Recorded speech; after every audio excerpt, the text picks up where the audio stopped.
माता जो भी बहनें व्रत रखती हैं माता रानी को, तो पहले इनको जल से स्नान करा के, छींटा दे के और रोली चंदन पुष्प चढ़ा के कलश स्थापना जरूर करें। कलश पर चना और गुड़, देखिए चना और गुड़ का भोग लगा करके कथा अवश्य सुनना चाहिए। कथा पढ़ने और सुनने मात्र से माता रानी की कृपा बन जाती है और सारे मनोरथ पूर्ण हो जाते हैं।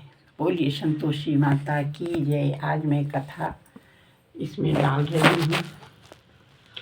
एक कथा प्रारंभ इस तरह से। सिद्धि सदन सुंदर वदन गणनायक महाराज, दास आपका हूँ सदा कीजय जन के काज।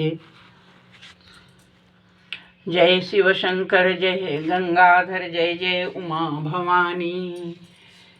सिया राम की जय कृपा राधा हरि राधा कल्याणी। जय सुरपति जय लक्ष्मी जय जय गुरु दयाल देव विप्र गौ संत जय भारत देश विशाल। चरण कमल गुरुजनों के नमन करूं मैं शीस, मोखर सुख संपत्ति भरो देकर शुभ आशीष।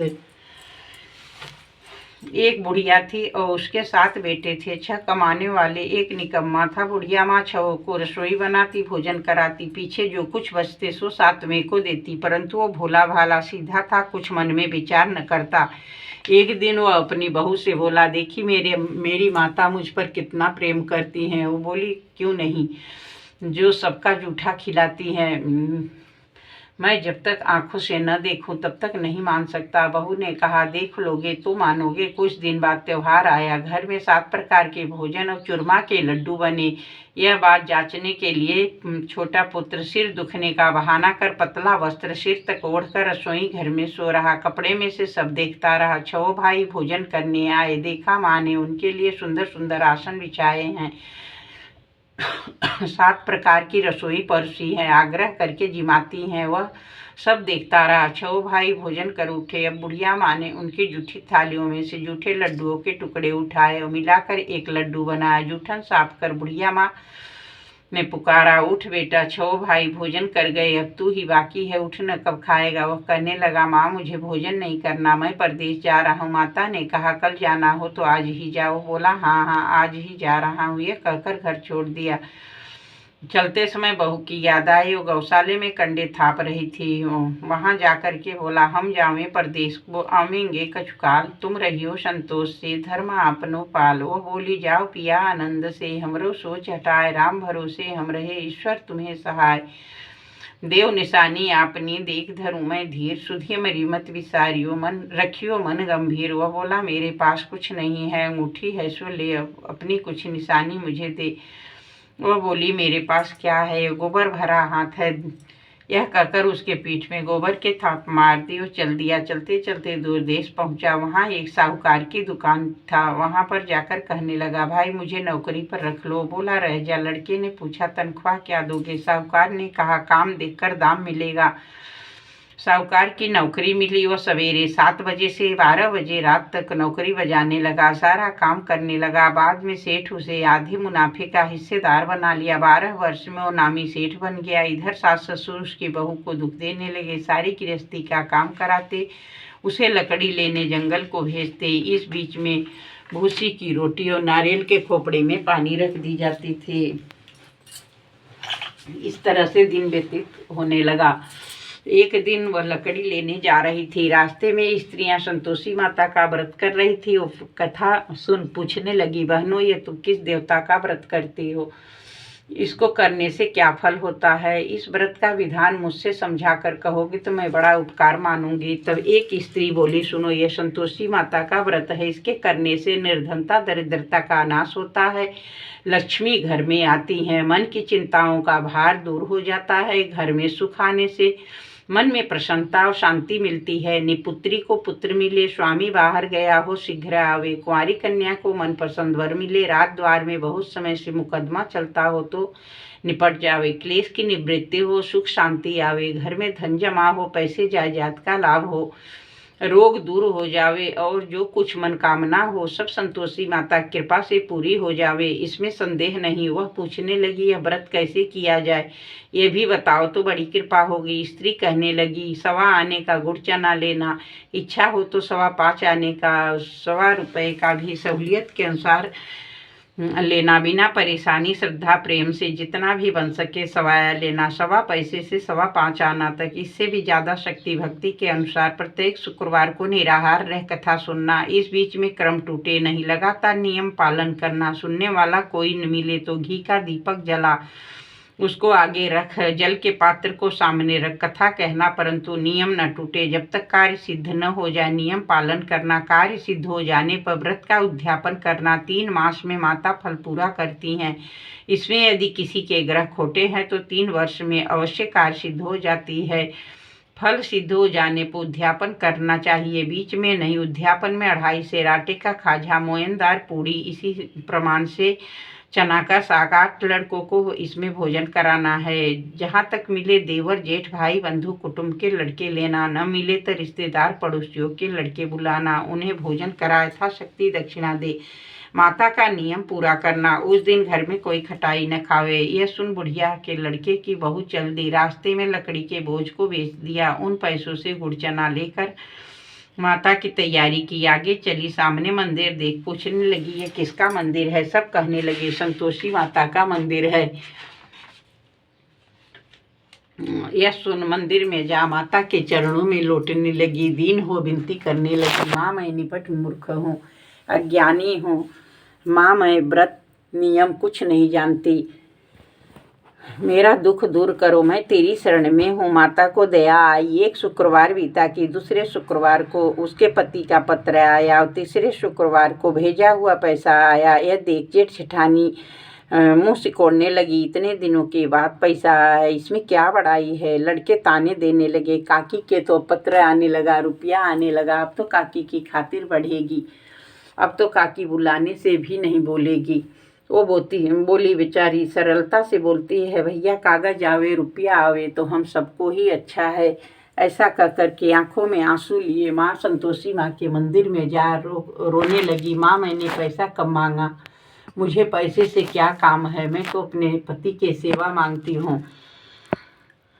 माँ बोली कि जाओ बेटी तुम्हारे पति आएंगे। और वो खुश हो करके घर में आ करके काम करने लगी, खुशी होकर के बावली से नाचने लगी। तो संतोषी माँ विचार करने लगी कि ये तो स्वप्न में भी इसे याद नहीं करता,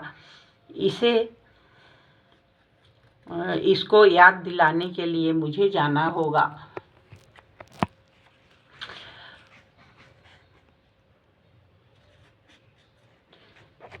माता स्वप्न में आकर के कहती है, सोता है कि जागता है। वो कहता है, सोता भी नहीं हूँ, जागता भी नहीं, बीच में ही हूँ, कहो क्या आज्ञा है। माँ कहने लगी, तेरे घर बार कुछ है कि नहीं। वो बोला, माता मेरे पास सब कुछ है, माँ बाप बहू, क्या कमी है।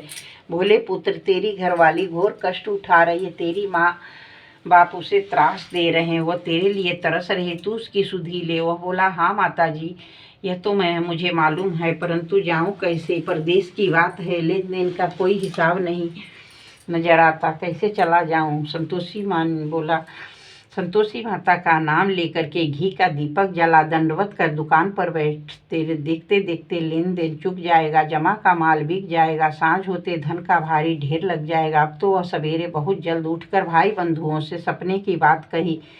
वे सब उसके सपने सुनकर दिल लगी उड़ाने लगे, कहीं सपने भी सच्चे होते हैं। एक बूढ़ा बोला, देख भाई मेरी बात मान, इस तरह सांझ झूठ करने के बदले देवता ने जैसा कहा वैसा करने में तेरा क्या जाता है। बूढ़े की बात मानकर वह नहा धोकर संतोषी माता को दंडवत कर घी का दीपक जलाकर दुकान पर जा बैठता है। थोड़ी देर में क्या देखता है, देने वाले रुपया लाने लगे, लेने वाले हिसाब कोठी में भरे सामानों, खरीदार नगद दाम में सौदा करने लगे। शाम तक धन का ढेर लग गया। मन में माता का चमत्कार देख प्रसन्न हो घर ले जाने के वास्ते गहना कपड़ा सामान खरीदने लगा।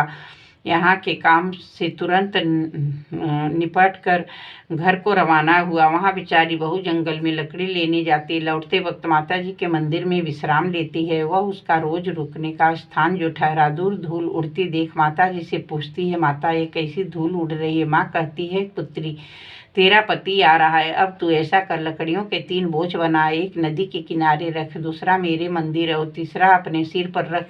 तेरे धनी को देखकर लकड़ी का गट्ठा देखकर मोह पैदा होगा। वो यहाँ नाश्ता बना खा पी करके तब माँ से मिलने जाएगा। तब तू लकड़ियों के बोझ उठाकर जाना, बीच चौक में गट्ठा डालकर 3 आवाज जोर से लगाना, लो सासू जी लकड़ी का गट्ठा लो, भूसी की रोटी दो, नारियल के खोपड़े में पानी दो, आज मेहमान कौन आया है।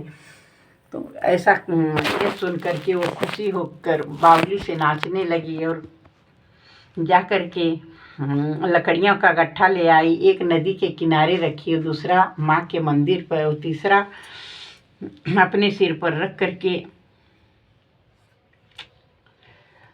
ले गई। लकड़ी सूखी देखकर उसके धनी को इच्छा उत्पन्न हुई कि कैसी बढ़िया लकड़ी है, यही मुकाम डाल, भोजन बना खा पी कर के गाँव जाए। इस प्रकार रुककर भोजन बना खा पी कर विश्राम ले गाँव को गया। सबसे प्रेम से मिला। उसी समय बहू सिर पर लकड़ी का गट्ठा लिए उतावली आती है। लकड़ी का भारी बोझ आंगन में डाल जोर से 3 आवाज देती है, लो सासू जी लकड़ियों का गट्ठा लो, भूसी की रोटी दो, नारियल के खोपड़े में पानी दो, आज मेहमान कौन आया है। यह सुन उसकी सास बाहर आ अपने दिए कष्टों को भुलाने हेतु कहती है, क्यों बहू ऐसे कहती है, तेरा मालिक ही तो आया है, आ बैठ, मीठा भात भोजन कर, कपड़े गहने पहन। इतने में आवाज़ सुनकर स्वामी उसके बाहर आता है। अंगूठी देख व्याकुल हो जाता है। माँ से पूछता है, कौन है माँ?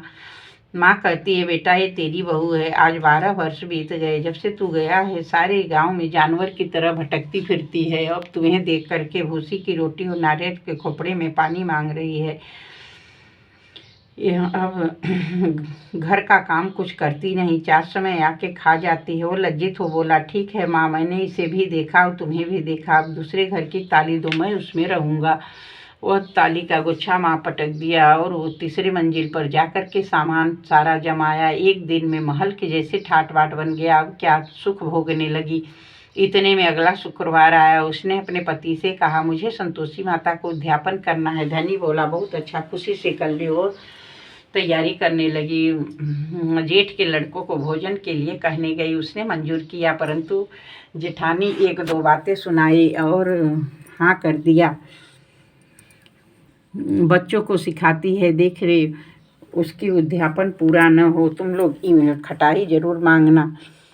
बच्चे खीर खाना पेट भर खाए, लेकिन बात आते ही बोले, हमें खीर खाना नहीं भाता है, देखकर अरुचि हो रही है, मुझे कुछ खटाई दो। वो बोली, खटाई किसी को नहीं दी जाएगी, यह संतोषी माता का प्रसाद है। लड़के उठ खड़े बोले, पैसे लाओ। वह भोली कुछ जानती नहीं थी, उन्हें पैसे दे दिए। लड़के उसी समय हट करके पैसों की इमली खटाई खाने लगे। यह देख बहू परमाता ने कोप किया। राजा के दूत उसके पति को पकड़ ले गए। जेठ जेठानी मन माने खोटे वचन कहने लगे, साला लूट लूट कर धन इकट्ठा कर लाया है, अब जेल की रोटी खाएगा, सब मालूम पड़ जाएगा। अब वो बहू रोती रोती माँ के मंदिर में गई। माँ से विनती करती है। माँ हंसा कर क्यों रुलाने लगी। माँ बोली, ऐसा भी कोई भूल होता है, तुमने अपराध किया है। वह बोली, माँ भूली नहीं हूँ, कुछ अपराध नहीं किया है, मुझे तो लड़कों ने भूल में डाल दिया, मैंने भूल से उन्हें पैसे दे दिए, क्षमा करो। माँ बोली, ऐसी भी भूल होती है। वो बोली, माँ मुझे माफ़ कर दो, मैं फिर तुम्हारा उद्यापन करूँगी। माँ बोली, अब भूल मत करना। वह कहती है, भूल नहीं होगी। माँ अब बताओ कैसे आवेंगे। माँ बोली, जाओ पुत्री, तेरा मालिक रास्ते में आता मिलेगा। वह निकली, पति आता मिला। वो पूछती है, तुम कहाँ गए थे? तब वो कहने लगा, इतना धन जो कमाया है उसका टैक्स राजा ने मांगा था, उसे भरने गया। वह प्रसन्न हो बोली, भला हुआ, अब घर चलो। घर गए। कुछ दिन बाद फिर शुक्रवार आया। वो बोली, मुझे फिर माता जी का उद्यापन करना है। पति ने कहा, करो। जेठ के लड़कों को भोजन को कहने गई। जेठानी ने 1-2 बातें सुनाई और सब लड़कों को सिखाने लगी, तुम लोग पहले खटाई मांगना। लड़के भोजन के नाम पर खटाई मांगने लगे। बोले, खीर खाना भाता नहीं, जी बिगड़ता है, कुछ खटाई खाने को दो तो चले। वह बोली, खटाई कुछ भी नहीं मिलेगी, खीर खाना हो तो आओ। यह कहकर ब्राह्मणों के लड़कों को बुलाकर भोजन कराने लगी। यथाशक्ति दक्षिणा की जगह एक एक फल उन्हें दिया है। इसमें संतोषी माँ प्रसन्न हुई। माता कृपा होते ही 9वें मास उसको चंद्रमा के समान सुंदर पुत्र हुआ। पुत्र को लेकर वो प्रतिदिन माता जी के मंदिर को जाती। माँ कहने लगी, रोज यह आती है, आज तो मैं ही इसके घर चलूं, इसका आसरा देखो तो सही है। विचार माता ने भयानक रूप बनाया। गुड़ चना से सना मुख, ऊपर को सूंड के समान होठ, उस पर मक्खी भिन बिना रही है। देहली में पांव रखते ही उसकी सास कहने लगी, देखो रे, कोई रेडनी डाकनी चली आ रही, लड़के इसे भगाओ नहीं तो किसी को खा जाएगी। लड़के इसे भगाने लगे, चिल्लाकर खिड़की बंद करने लगे। बहू एक रोशनदान में से देख रही थी, प्रसन्नता से पागली बन चिल्लाने लगी, आज मेरी माता जी मेरे घर आई हैं, कहकर बच्चे को दूध पीने से हटाती है। इतने में सास का क्रोध फूट पड़ा। बोली, रांड क्या उतावली हुई है, बच्चे को पटक दिया। इतने में माँ के प्रताप से जहाँ देखो वहीं लड़के ही लड़के नजर आने लगे। बहू बोली, माँ जिसका व्रत करती हूँ वही ये संतोषी माता है। इतना कहकर चटपट सारे किवाड़ खोल देती है। सबने माता जी के चरण पकड़ लिए, विनती करने लगे, माता हम मूर्ख हैं, ज्ञानी हैं, पापनी हैं, तुम्हारे व्रत की विधि कुछ नहीं जानती। तुम्हारा व्रत भंग करके हमने बहुत बड़ा अपराध किया है। हे जगत जननी माँ, हमारा अपराध क्षमा करो। इस प्रकार माता प्रसन्न हुई। जैसे बहू को प्रसन्न फल दिया, वैसे ही माता सबको फल दे। जो पढ़े सुने सुनावे, उनके मनोरथ पूर्ण करो। करुणामयी माँ योग सिद्ध विदेह जनक जी को गुरु अष्टावक्र ने आधे श्लोक में ही सब शास्त्रों का सार बता दिया। ग्रंथ करोड़न में कहा, कहूँ मैं सबका सार, ब्रह्म सत्य जग झूठ है, जीव ही ब्रह्म निहार। जीव से ही जीवित जगत माया खेलत खेल, ब्रह्म रूप पहचान लो, कटे जगत की जेल। बोलिए संतोषी माता की जय। जय संतोषी माता मैया, जय संतोषी माता। सुंदर चीर सुनहरी माँ, अपने सेवक जन की सुख संपत्ति दाता। जय संतोषी माता। सुंदर चीर सुनहरी माँ, धारण कीनो, हीरा पन्ना दमके, तन सिंगार लीनो। जय संतोषी माता। स्वर्ण सिंहासन बैठी, चंवर ढूरे प्यारे, मैया चंवर ढूरे प्यारे। धूप दीप मधुमेवा, भोग धरे न्यारे। जय संतोषी माता। शुक्रवार प्रिय मानत, आज दिवस सोही, मैया आज दिवस सोही। भक्त मंडली छाई, कथा सुनत मोही। जय संतोषी माता। मंदिर जगमग ज्योति, मंगल ध्वनि छाई, मैया मंगल ध्वनि छाई। विनय करे हम बालक, चरणन सिर नाई। जय संतोषी माता। भक्ति भावमय पूजा अंगीकृत कीजे, मैया अंगीकृत कीजे। जो मन बसे हमारे, एक फल दीजे। जय संतोषी माता। दुखी दरिद्री रोगी, संकट मोक्त कियो, मैया संकट मोक्त कियो। बहुधन धान्य भरे घर, सुख सौभाग्य दियो। जय संतोषी माता। ध्यान धरे जो नर तेरो, मन वांछित फल पायो। पूजा कथा